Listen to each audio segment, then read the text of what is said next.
Assalomu alaykum hurmatli bizni kuzatuvchilar. Men bugun sizlarga implantlarning narxi nimadan kelib chiqishligini haqida aytib bermoqchiman. Eng avvalambor bu narsani tushuntirishimiz uchun tarixga nazar solamiz. Bundan bir necha yil avval 1970-yillardan boshlab titanni silliq yuzali birinchi avlod vakili tibbiyotda keng qo'llanishni boshlagan. Ammo uning yuzasi nihoyatda silliq bo'lganligi sababli inson organizmiga integratsiya qilish xususiyati nisbatan past bo'lgan. Shu sababdan ham keyingi ikkinchi avlod ustlari g'adir-budur sifatida mavjud bo'lgan titan qotishmalari o'ylab topilgan va bular tibbiyotda ishlatilishni boshlagan. G'adir-budurligini hisobiga titanning yuzasiga suyaklarning o'sib kelishi, organizmga birikib ketishi nisbatan tezlashtirilgan. Ana undan keyinchalik titanning yana bitta vanadiy qotishmalari o'ylab topilgan. Bu qotishmalar nihoyatda mustahkam bo'lgan. Ammo og'iz bo'shlig'ida suyakning ichida o'zidan metal elementlarni ajratishini hisobiga bular hozir 3-avlod titan materiallari ishlatilmaydi. Va endi hozirgi kunda standart holatga kelgan, hozirgi kunda deyarli barcha implantlar yasaladigan titan bu 4-avlod hisoblanadi.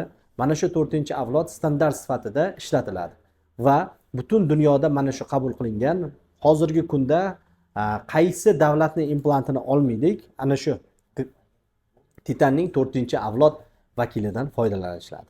Ana endi hamma implantlarni matosi deyarli bir xil bo'lgani bilan, ammo shu implantlarni ustiga maxsus qumli qotishmalar, suyaklanishni tezlashtiruvchi kalsiyni ma'lum bir tuzlari qoplab berilgan. Ana shu sababdan implantlarning narxi shu joyiga kelganda o'zgarishni boshlaydi.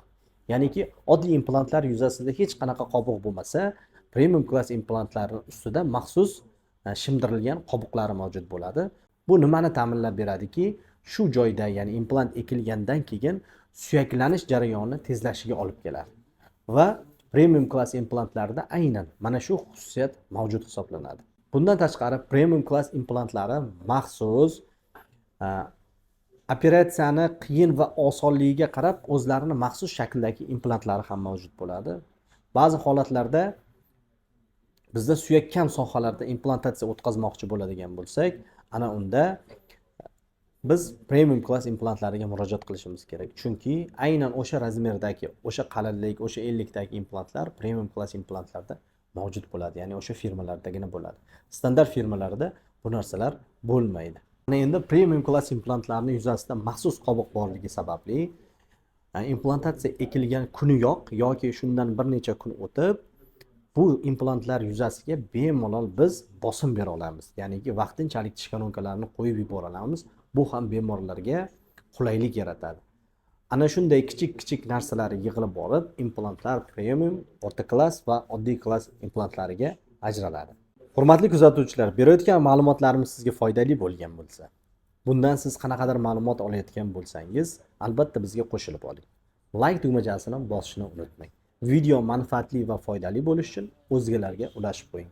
Izohlaringiz bo'lsa kommentariyada yozing, savollaringiz bo'lsa bizga yo'llang. Sog' bo'ling, salomat bo'ling.